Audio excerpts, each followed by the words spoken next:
Hello friends, welcome back to my channel Sivari Traders. நான் சௌமியா சிவபிரகாஷ் பேசுகிறேன். நேற்று பார்த்தீங்கன்னா ஃப்ரைடே என்னால் வந்துட்டு ட்ரேட் அப்டேட் போட முடில. நான் மார்க்கெட் அனலிசிஸ் விலாகும் இதுக்கு முன்னாடி நாள் ஈவினிங் போடல. ப்ளஸ் நான் என்ன ஃப்ரைடே பண்ணன்றது போட முடில. ஏன்னு கேட்டிங்கன்னா கொஞ்சம் பர்சனல் ஒர்க் ஃப்ரைடே இருந்தது, ஐ மீன் தேர்ஸ்டே ஈவினிங். அண்ட் ஃப்ரைடே பார்த்தீங்கன்னா நான் ட்ரேடே பண்ணல. அப்புறம் பார்த்தப்போ ஏன் அப்படின்னு கேட்டிங்கன்னா என்னோடய செட்டப் வந்து ரொம்ப எக்ஸாக்டாக மேட்ச் ஆகி வரல. ஸோ அன்றைக்கி ட்ரேடை நான் ஸ்கிப் பண்ணிட்டேன். எப்பவும் போல் என்னோடய விண்டோவில் 1 ஹவர் தான் பார்த்தேன். 9:15 to 10:15 இதுக்கப்புறம் எனக்கு ஒர்க் இருந்தது. ஸோ நான் க்ளோஸ் பண்ணிட்டு போயிட்டேன். அது வரைக்கும் எனக்கு ப்ராப்பராக செட்டப் அமையல. அதான் ரீசன். ஓகேங்களா? இப்போ இன்றைக்கி எஜுகேஷனல் வீடியோ நம்ம எந்த டாபிக் பார்க்க போகிறோம் அப்படின்னு பார்த்தீங்கன்னா மணி மேனேஜ்மெண்ட் பற்றி பார்க்க போகிறோம். மணி மேனேஜ்மெண்ட்டு மணி மேனேஜ்மெண்ட்னா என்ன அப்படின்னு தெரியாதவங்க புதுசாக பார்க்குறீங்க அப்படின்னா ஃபஸ்ட்டு தெரிஞ்சுக்கோங்க. நான் இதுக்கு முன்னாடி வந்துட்டு நான் போட்டிருந்த எஜுகேஷன் வீடியோவில் ஸ்டாப் லாஸ்னால் என்னென்னு போட்டிருக்கேன், ரிஸ்க் பர் டே அப்படின்றது என்ன போட்டிருக்கேன். அதை பார்க்காம இருக்கவங்க அதை பார்த்துட்டு இந்த மணி மேனேஜ்மெண்ட்குள்ளே வாங்க. நான் எப்போவுமே சொல்கிறது தான் ஸ்டார்ட் ஆஃப் த வீடியோவில், ட்ரேடிங்கில் நீங்கள் சக்ஸஸ்ஃபுல் ஆகணும் அப்படின்னா நிறைய பேர் என்ன நினைக்கிறாங்கன்னா வெறும் ஸ்ட்ராட்டஜி மட்டுமே அவங்கள சக்ஸஸ்ஃபுல் ஆகும்னு நினைக்கிறாங்க. இதே நம்ம சேனலுக்குள்ள கமெண்ட் பாக்ஸில் நான் இவ்வளோ லாஸ் பண்ணிட்டேன் அப்படின்னு கமெண்ட் பண்ணுறவங்களும் இருக்கீங்க. அந்த லாஸ் ஏன் வருது அப்படின்னா இந்த ஸ்ட்ராட்டஜின்ற பார்ட்னால தான் வருது. நீங்கள் வெறும் ஸ்ட்ராட்டஜி பேஸ்ட்லேயே போனீங்கன்னா நீங்கள் ட்ரேடர் எப்போவுமே ஆகவே முடியாது. ஓகேங்களா? ஏன் அப்படின்னு கேட்டிங்கன்னா ஸ்ட்ராட்டஜி வந்து உங்களை சக்ஸஸ்ஃபுல் ட்ரேடராக கண்டிப்பாக ஆக்காது. நமக்கே தெரியும் 100%ல் வெறும் 5% ட்ரேடர்ஸ் மட்டும்தான் சக்ஸஸ்ஃபுல் ஆகுறாங்கன்ட்டு. அந்த 5%க்குள்ளே வரணும்னா இந்த ஜாக்பாட் ஸ்ட்ராட்டஜி வச்சுட்டு உங்களுக்கு ஒன்றுமே யூஸ் கிடையாது. இந்த ஸ்ட்ராட்டஜி மட்டும் அவங்க தராங்க அப்படின்னா அவங்களே ஃபஸ்ட்டு ப்ராப்பர் ட்ரேடர் கிடையாது. ஸ்ட்ராட்டஜியை மட்டும் எம்ஃபசைஸ் பண்ணுறாங்கன்னா அவங்க உங்ககிட்ட வியாபாரம் பண்ணுறாங்கன்னு நினச்சிக்கோங்க. ஃபஸ்ட்டு ஸ்ட்ராட்டஜியை விற்கிறதுக்கு முன்னாடி அவங்களோட மைண்ட் செட் எப்படி இருக்குன்னு நம்ம தெரிஞ்சுக்கணும். அவங்க ட்ரேடிங்னா அது எப்படி பார்க்குறாங்கன்னு தெரிஞ்சுக்கணும். என்னை பொறுத்த வரைக்கும் ட்ரேடிங் அப்படிங்கிறது பார்த்திங்கன்னா ஸ்ட்ராட்டஜி வந்துட்டு வெறும் 20% தாங்க. அதுக்கப்புறம் மீதி இருக்கிறது எல்லாமே ஸ்டாப் லாஸ், அதாவது ரிஸ்க் மேனேஜ்மெண்ட், மணி மேனேஜ்மெண்ட் இதெல்லாம் தான். ஸோ இதில் நம்ம இன்றைக்கி பார்க்க போகிறது பார்த்திங்கன்னா மணி மேனேஜ்மெண்ட் பற்றி பார்க்க போகிறோம். ஓகேங்களா? ஸோ இந்த மணி மேனேஜ்மெண்ட்னா என்ன அப்படின்னு பார்த்திங்கன்னா நான் ஸ்டாப் லாஸ் ரிஸ்கில் பார்த்து தான் ஃபஸ்ட்டு நிறைய பேர் வந்துட்டு ஸ்டாப் லாஸே வைக்காமல் ட்ரேட் பண்ணுவாங்க. ஓகேங்களா? அது ஒரு டைப் ஆஃப் ட்ரேடர்ஸ் நான் சொல்லியிருக்கேன். பட் இந்த மணி மேனேஜ்மெண்ட்டில் என்ன ஆகும் அப்படின்னு பார்த்தீங்கன்னா ஃபஸ்ட்டு வந்துட்டு மணி மேனேஜ்மெண்ட்டில் என்ன பண்ணுவேன், 1 செகண்ட் இருங்க, ஹெட்டிங்கை வந்து டைப் பண்ணிக்கிறேன். மணி மேனேஜ்மெண்ட், சாரி.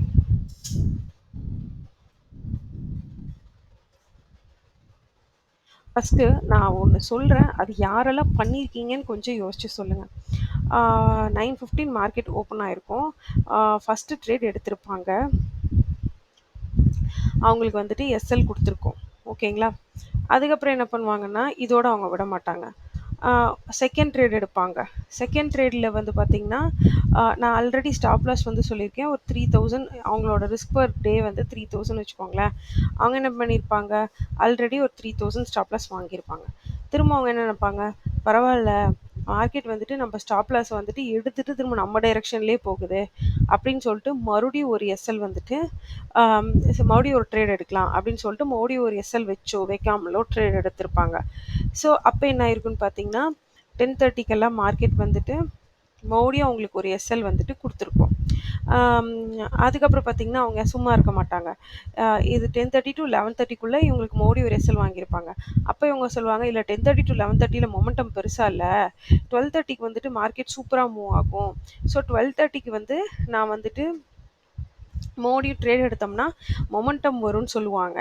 ஸோ அந்த மொமெண்டமில் வந்து நான் ப்ராஃபிட் பண்ணிடுவேன், விட்ட காசெல்லாம் எடுத்துடலாம் அப்படின்னு சொல்லிட்டு என்ன பண்ணுவாங்க, மறுபடியும் ஒரு ரிஸ்க் பண்ணுவாங்க. சரிங்களா? கேபிட்டலில் அப்புறம் அப்போ என்ன யோசிப்பாங்க, இல்லை நான் இந்த ஆப்ஷன் ஸ்ட்ரைக் ப்ரைஸ் சூஸ் பண்ணனால தான் எனக்கு லாஸ் ஆயிடுச்சு, ஸோ நான் வேறு ஆப்ஷன் ஸ்ட்ரைக் ப்ரைஸ் சூஸ் பண்ணுறேன். இல்லை நான் ஆப்ஷன்லேயே ட்ரேட் பண்ணியிருக்கக்கூடாது, ஃப்யூச்சரில் ட்ரேட் பண்ணியிருந்தால் சூப்பராக இருக்கும், ஸ்பாட் சார்ட் பார்த்தனால தப்பாயிடுச்சு, ஃப்யூச்சர் சார்ட் பார்த்துட்றேன் இந்த தடவை அப்படின்னு சொல்லிட்டு இப்படி மாற்றி மாற்றி மாற்றி மாற்றி அவங்க மைண்டுக்கு என்னெல்லாம் தோணுதோ அந்த மாதிரி அதெல்லாம் அவங்களே சொல்லிக்கிற ஆறுதல் தான்.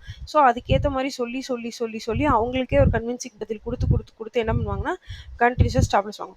அப்புறம் 2:30 ஆயிடும். இந்த மாரி ஸ்டாப் லாஸ் வாங்கி, வாங்கி, வாங்கி. அப்ப என்ன ஆயிருக்கும்னு பார்த்தீங்கன்னா, அக்கவுண்ட்ல ஒரு பெரிய அமௌண்ட் ஒரு ஒரு ஃபார் எக்ஸாம்பிள் ஒரு 15,000 லாஸ் பண்ணியிருப்பாங்கன்னு வச்சுக்கோங்களேன். நான் பெரிய அமௌண்ட்ன்னு சொல்றேன். 10,000 அதனால அது பெரிய அமௌண்ட் தான். ஸோ ஒரு 15,000 லாஸ் பண்ணப்ப என்ன தோணும் அப்டின்னா, ரூ. 15,000 என்ட்டருந்து எடுத்துட்ட. இனி நீயா நானான்னு ஒரு கை பார்த்துரலாம் அப்படின்னு சொல்லிட்டு மார்க்கெட் கிட்ட ரிவெஞ்ச் பண்ண ஆரம்பிச்சுருவாங்க. அப்ப வந்துட்டு செட்டப்போ இல்ல 10:30, 11:30 பிரேக் அவுட் அதெல்லாம் கிடையாது. நீ என்ட்டருந்து காசு எடுத்துட்டல, நான் இன்னைக்கு உன்ன 2ல 1 பாத்துறேன்னு சொல்லிட்டு 2:30க்கு ஃபுல் பைத்தியம் ஆயிடுவாங்க. ஓகேங்களா? ஃபுல் பைத்தியம் ஆயிட்டு என்ன பண்ணுவாங்க, அக்கவுண்டே வாஷ் ஆனாலும் சரி, நான் ட்ரேட் போட்டுக்கிட்டே இருப்பேன்னு சொல்லிட்டு ஃபுல்லா ஹெவி குவான்டிட்டில அடிச்சு விடுவாங்க. அது பையோ, செல்லோ போட்டுவிட்டு 3:30 வரைக்கும் உட்காந்து பார்த்துட்டே இருப்பாங்க. மொறச்சு, மொறச்சு, மொறச்சு, வெறிச்சு, வெறிச்சு, வெறிச்சு அக்கவுண்ட்ட. முடிச்சுட்டு அதுக்கப்புறமேட்டு அக்கவுண்ட் வந்து புரோக்கரே ஸ்கொயர் ஆஃப் பண்ணிடுவாங்க. ஓகேங்களா? நீங்களா அக்கவுண்ட் இதை க்ளோஸ் பண்ணிட்டீங்கன்னா ட்ரேடை உங்களுக்கு பெனால்ட்டி கிடையாது. பட் புரோக்கரே ஸ்கொயர் அப் பண்ணாங்கன்னா அதுக்கு ஒரு பெனால்ட்டி இருக்குது. தெரிஞ்சுக்காதவங்க தெரிஞ்சுக்குங்க. ஸோ இப்படி எல்லாம் முடிச்சதுக்கப்புறம் என்ன ஆகும்னு பார்த்தீங்கன்னா, என்ன பண்ணுவாங்கன்னு பார்த்தீங்கன்னா, ஒரு 3:30 மணிக்கு மேலே ஒரு 3:30 மணிக்கு அப்போ கூட மைண்டில் ஒன்றும் ஓடாது. கடுப்பில் தான் இருப்பாங்க.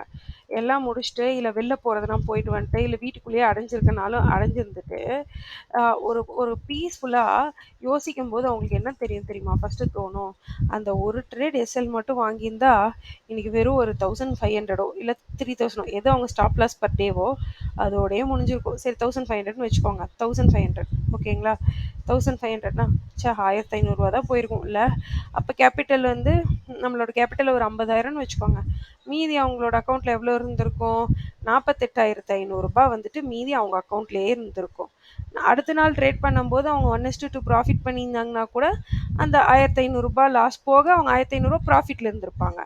ஆனால் சே நம்ம இத்தனை ட்ரேட் எடுத்து கடைசியாக எவ்வளோ பண்ணிட்டோம், 5,000 லாஸ் பண்ணிட்டோம். 5,000ங்கிறது நம்ம கேபிட்டலில் போச்சுன்னா எவ்வளோ இருக்குது மீதி, 35,000. இதே மாதிரி இன்னும் ஒரு 2 நாள் விளையாண்டாங்கன்னா டோட்டல் கேபிட்டலே ஜீரோ ஆயிரும். ஓகேங்களா? சில பேருக்கு ஒரே நாளே கூட ஜீரோ ஆகும். டிபெண்ட்ஸ் நான் சொல்கிறது. ஸோ ஒரு சின்ன மிஸ்டேக் அண்ட் சின்ன ஒரு எமோஷன் தான். இந்த எமோஷன் நம்மளை கொண்டு எங்கே விடுதுன்னு நீங்களே கேல்குலேட் பண்ணி பாருங்கள். அதுக்காக தான் இவ்வளோ ஸ்லோ அண்ட் ஸ்டடியாக நான் இதை எக்ஸ்பிளைன் பண்ணுறேன். ஸோ யாருமே இது இவ்வளோ சைக்கலாஜிக்கலாக உங்களுக்கு சொல்ல மாட்டாங்க. உங்களோட ஒரு லாஸ் இப்போ எனக்கு 5,000 வருது மேம், 4,000 வருது மேம், இல்லை 6,000 ஒரே நாளில் பண்ணிட்டீங்கன்னா ஒரே ஒரு 2 நிமிஷம் திங்க் பண்ணி பாருங்களேன். நீங்கள் ஃபஸ்ட் ட்ரேடில் ஒரு ஸ்டாப் லாஸ் சின்ன ஸ்டாப் லாஸ் வச்சு பண்ணி அதோட வந்திருந்தீங்கன்னா நீங்கள் வந்துட்டு தப்பிச்சிருக்கலாம். ஆனால் ஏன் நம்ம மனசு அதை ஒத்துக்க மாட்டேங்குதுன்னு தெரில. நம்மளும் நிறைய பேர் என்ன நினச்சிக்கிறோன்னா இன்னைக்கு ப்ராஃபிட் தான் பண்ணி ஆகணும் அப்படின்னு நினைக்கிறீங்க. அப்படி யோசிக்காதீங்க. நான் கொடுக்குற லாஸை சின்னதாக கொடுப்பேன், ப்ராஃபிட் பண்ணால் பெருசாக எடுப்பேன்னு யோசிங்க. நான் ப்ராஃபிட் மட்டுமே தான் மார்க்கெட்டில் பண்ணுவேன்னு நினச்சிங்கன்னா மார்க்கெட் கண்டிப்பாக உங்ககிட்ட இருக்க எல்லாத்தையும் எடுத்துகிட்டு தாங்க விடும். ஸோ ப்ராஃபிட் பண்ண தான் நான் மார்க்கெட்டுக்கு இன்றைக்கி வரேன்னு ஒவ்வொரு நாளும் யோசிக்காதீங்க. ஏன் சார் என்னோட ப்ராசஸை ஃபாலோ பண்ண வரேன்னு நினைங்க. உங்களோட ப்ராசஸ் என்ன? ஃபஸ்ட்டு முன்னாடி நாளே நான் மார்க்கெட் அனாலிசிஸ் போடுற மாதிரி நீங்கள் ஹோம் ஒர்க் பண்ணியிருக்கணும் மார்க்கெட்டில். அதுக்கப்புறம் கிளியராக உங்கள் பாயிண்ட் வந்ததுக்கப்புறம் ஆர்டர் எக்ஸிக்யூட் பண்ணணும். எத்தனை லாட்டு நீங்கள் ரூல்ஸ் எழுதிருக்கீங்களோ அத்தனை லாட், எவ்வளோ ஸ்டாப் லாஸ்ன்னு சொல்லியிருக்கீங்களோ அவ்வளோ ஸ்டாப் லாஸ் அடிச்சிருச்சா நீட்டாக அந்த ட்ரேடை க்ளோஸ் பண்ணிட்டு இன்னொரு ட்ரேடா இல்லை எத்தனை ட்ரேட் பர் டேவோ அதுக்கேற்ற மாதிரி பண்ணிட்டு சிஸ்டமை க்ளோஸ் பண்ணிடுங்க.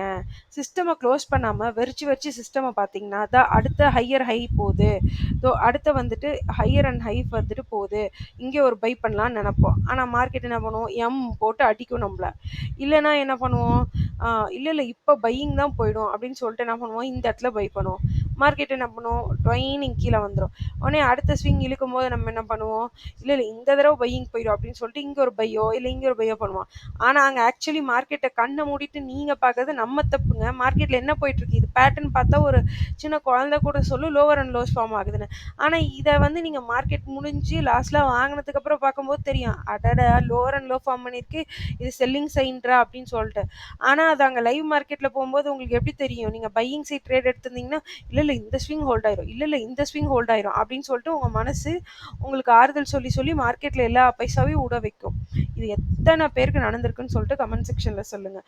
கண்டிப்பாக ட்ரேடர் ஆகணும்னு நினைக்கிறீங்க எல்லாருமே ட்ரேடர் ஆயிருந்தீங்கனாலும் சரி, ஆகிற ப்ராசஸ்ல இருந்தாலும் சரி, இந்த மாதிரி ஒரு பர்டிகுலர் டேவை பார்க்காம நீங்கள் ட்ரேடிங் ஜேர்னி எல்லாம் போகவே முடியாது எனக்கு தெரிஞ்சு. அப்படி நான் பண்ணவே இல்லை அப்படின்னா நீங்கள் ட்ரேட் பண்ணவே இல்லைன்னு அர்த்தம். இதை பார்த்துருந்தா மட்டும் ரியல் ட்ரேடராக இருப்பாங்க. ஏன்னா எல்லாரும் மைண்ட் செட்டும் இதுலேருந்து அடி வாங்கி அதுக்கப்புறம் தான் திருந்துவாங்க. பண்ணியிருக்கீங்கன்னா ஒன்றும் பிரச்சனை இல்லை, தப்பு இல்லை, இனியே திருத்திக்கோங்க. அந்த ஒரு நாள், அந்த ஒரு நிமிஷம் நம்மளோட பொறுமை இல்லாதனால தான் நம்ம இவ்ளோ லாஸ் வாங்குறோம். ஸோ மார்க்கெட் நம்மள ஒன்ஸ் தப்புன்னு சொல்லி கெட் அவுட்ன்னு தூக்கி வீசிருதா, வந்துருங்க. நாளைக்கு ஃப்ரெஷ்ஷா மார்க்கெட்ட ஃப்ரெஷ் மைண்ட் செட்டோட பார்த்துக்கலாம். லேப்ப க்ளோஸ் பண்ணிட்டு அடுத்து அன்னைக்கு டேக்கு என்ன வொர்க் இருக்கோ அத பாருங்க. அத விட்டு அன்னைக்கே மார்க்கெட்டோட ஃபைட் பண்ணி ஜெயிக்கணும்னு நெனச்சீங்கன்னா, மார்க்கெட்டுக்கு நம்மள மாரி எத்தனையோ பேர் இருக்காங்க. நம்மகிட்ட இருக்க காசு இருக்கிறதெல்லாம் மார்க்கெட் இப்படிங்கிற ஒரு செகண்ட்ல ஃபிராக்ஷன் ஆஃப் செகண்ட்ல எடுத்துரும். ஓகேங்களா? ஸோ இப்ப நான் உங்களுக்கு வந்து என்னோட லைவ் அக்கவுண்ட்ட காட்டி நம்ம மணி மேனேஜ்மென்ட் பண்ணும்போது, ஸோ என்னோட ரூல்ஸ் படி நான் ஒரு ட்ரேட் எடுப்பேன். மேக்ஸிமம் ஒரு ட்ரேட் தான் எடுப்பேன். ஸோ ஸ்டாப் லாஸ் 20 பாயிண்ட்ஸ் இல்லன்னா 30 பாயிண்ட்ஸ் வைப்பேன் ஸ்விங்க பொறுத்தது. ஸோ நான் ஆப்ஷன் பையிங் பண்றேன். ஓகேங்களா? மார்னிங் வந்து 9:15 டூ 10:30க்குள்ள வந்துட்டு மேக்ஸிமம் ட்ரேட் மேக்ஸிமம் 11 அதுக்குள்ள ட்ரேட முடிச்சுருவேன். இதுதான் ரூல்ஸ். இந்த ரூல்ஸ நம்ம ஃபாலோ பண்ணும்போது நம்மளுக்கு என்ன நடக்குதுன்றத நான் உங்க அக்கவுண்ட்ல காட்டுறேன் பாருங்க. இது பார்த்தீங்கன்னா, என்னோட அக்கவுண்ட் தான். சௌமியா எழுதியிருக்கு பாருங்க. அம் இப்போ பார்த்தீங்கன்னா, சௌமியா இதில வந்துட்டு நான் ஃபியூச்சர் அண்ட் ஆப்ஷன்ஸ் இங்க வந்துட்டு ஃபியூச்சர் அண்ட் ஆப்ஷன் செலக்ட் பண்ணோம். அதுக்கப்புறம் டேட் பாருங்க 2 ஃபெப்ரவரிலேருந்து 9 ஃபெப்ரவரி வந்து செலக்ட் பண்றேன். கெட் ரிப்போர்ட் குடுக்குறேன். குடுத்தா பாருங்க, என்னோட ஓவரால் லாஸ்ட் வீக்கோட ப்ராஃபிட் வந்து ₹1267 இருக்கு.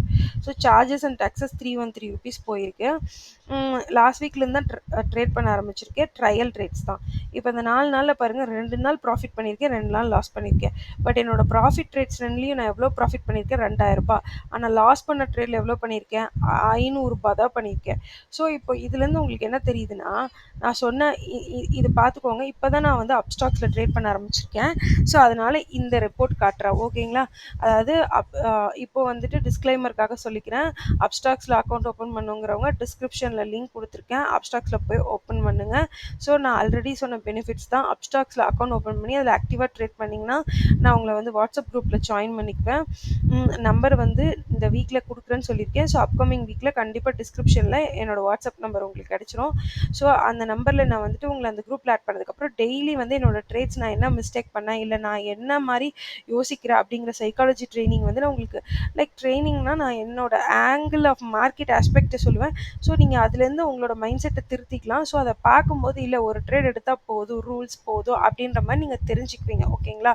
ஸோ அதுக்கப்புறம் அது மட்டும் பெனிஃபிட் கிடையாது. நான் அப்கமிங் டேஸ்ல கோர்ஸ் லான்ச் பண்ணனாலும் உங்களுக்கு அதில ஒரு ஒரு ஒரு பெர்சன்ட் டிஸ்கவுண்ட் கண்டிப்பா தருவேன். அப்ஸ்டாக்ஸ்ல அக்கவுண்ட் ஓப்பன் பண்ணி ஆக்டிவா ட்ரேட் பண்றவங்களுக்கு. நான் குடுத்துருக்க லிங்க்ல அப்ஸ்டாக்ஸ்ல அக்கவுண்ட் ஓப்பன் பண்ணி ட்ரேட் பண்றவங்களுக்கு கண்டிப்பா என்னோட கோர்ஸ்லயும் வந்துட்டு ஒரு சர்டன் பெர்சன்டேஜ் வந்து கண்டிப்பா டிஸ்கவுண்ட் குடுப்பேன். ஓகேங்களா? ஸோ இவ்வளோதான். இது வந்து எந்த கம்பல்ஷனும் கிடையாது. விருப்பம் இருக்கவங்க ஓப்பன் பண்ணிக்கலாம். ஸோ நான் ஓப்பன் பண்ணுறதுனால நான் என்னென்ன சப்போர்ட்ஸ் தரேன்றத நான் உங்களுக்கு கிளியரா சொல்லிட்டேன். நெக்ஸ்ட் வீக்ல கண்டிப்பா நம்பர் வந்து அப்டேட் பண்ணிடுறேன். ஓகேங்களா? ஒன்லி வாட்ஸ்அப் அதில் ஜாயின் பண்ணிடுவேன் குரூப்ல. ஸோ நீங்க பார்த்து தெரிஞ்சுக்கலாம். ஆம், இப்போ நெக்ஸ்ட் பார்த்தீங்கன்னா நம்ம சப்ஜெக்ட்குள்ள வரலாம். ஸோ இப்போ உங்களுக்கு இதுலேருந்து தெரிஞ்சிருக்கும் நான் 2 டே லாஸ் பண்ணியிருந்தாலும் 2 டேவோட ப்ராஃபிட்ட ஃபுல்லா உட்ற அளவுக்கு நான் லாஸ் பண்ணல. ஸோ இது பேர் தாங்க மணி மேனேஜ்மெண்ட். சில பேர் பண்ணுவாங்க. என்ன பண்ணுவாங்கன்னா, ரூ. 5000 இப்போ ஒரு நாள் தப்பி தவறி சம்பாதிச்சுட்டாங்கன்னா, அடுத்த நாள் ரூ. 5000வே ஃபர்ஸ்ட் ட்ரேடுக்கு ஃபுல் ரிஸ்க் எடுப்பாங்க. என்னன்னா, அவங்க அது ரூ. 5000 ரூ. 5,00,000 ஆயிரும்னு அவங்க நெனப்பு. அப்படி கிடையாதுங்க. நீங்க ரூ. 500 தான் ரிஸ்க் எடுக்கணும். எடுக்கிறீங்களா? ரூ. 500 எடுத்து ரூ. 1000 வந்ததுன்னா, ரூ. 5000 வந்து ரூ. 6000 ஆயிரும்னு சொல்லிட்டு சந்தோஷப்பட்டுக்கோங்க. இல்ல அப்படின்னா, ரூ. 500 போயிடுச்சு. ரூ. 4,500 மாறிடுச்சு. நாளைக்கு பார்த்துக்கலாம்னு சொல்லிட்டு விட்டுட்டு போயிட்டே இருங்க. ஆனா விடமாட்டோமே. ரூ. 5000 போயி நம்ம கையில இருந்த காச போட்டு, ஸோ டோட்டலா வேஸ்ட்டு. இப்படியெல்லாம் இருந்தோம்னா நம்ம ட்ரேடரே ஆக முடியாது. எழுதி வச்சுக்கோங்க. ஸோ இன்னைக்கு நான் என்னோட அக்கவுண்ட்ட காட்டுனதுல உங்களுக்கு என்ன தெரிஞ்சதுன்னா, நான் 2 ப்ராஃபிட் ட்ரேட் பண்ணியிருக்கேன். 2 லாஸ் ட்ரேட் வந்து பண்ணியிருக்கேன். என்னோட ஒரு லாஸ் ட்ரேடோட அமௌண்ட் எவ்வளோன்னு பார்த்தீங்கன்னா, ₹250 தான். என்னோட ஒரு ட்ரேடோட அமௌண்ட் ₹250 லாஸு. ஒரு ட்ரேட் ஒரு லாஸ். அதுக்கு அகெயின்ஸ்டா நான் ப்ராஃபிட் பண்ணியிருக்கிறது ₹1000 ஒரு ட்ரேட்லயும். ஓகேங்களா? இன்னொரு ட்ரேட்ல லாஸ் பார்த்தீங்கன்னா ₹250. அகெயின்ஸ்டா நான் ப்ராஃபிட் பண்ண அமௌண்ட் பார்த்தீங்கன்னா, திரும்ப ₹1000. நான் ₹1000ன்னு அப்ராக்ஸிமேட்டா எழுதுறேன். ஆக்சுவலி நான் ப்ராஃபிட் பண்ணது ஃபர்ஸ்ட் நாள் நான் சொன்னேன் இல்லையா? 1200 சம்திங்கு. இன்னொரு நாள் வந்து 800 சம்திங். ஸோ டோட்டலா ₹2000. நான் அத தான் சொல்றேன். பிரிச்சு சொல்றேன். பட் லாஸ் வந்து கண்டிப்பா 200, 250 அதே ரேஞ்ச்ல தான் நான் லாஸ் எடுத்திருக்கேன். ஸோ இதுல பார்த்தீங்கன்னா 1:4% வந்து ப்ராஃபிட் பண்ணியிருக்கேன்.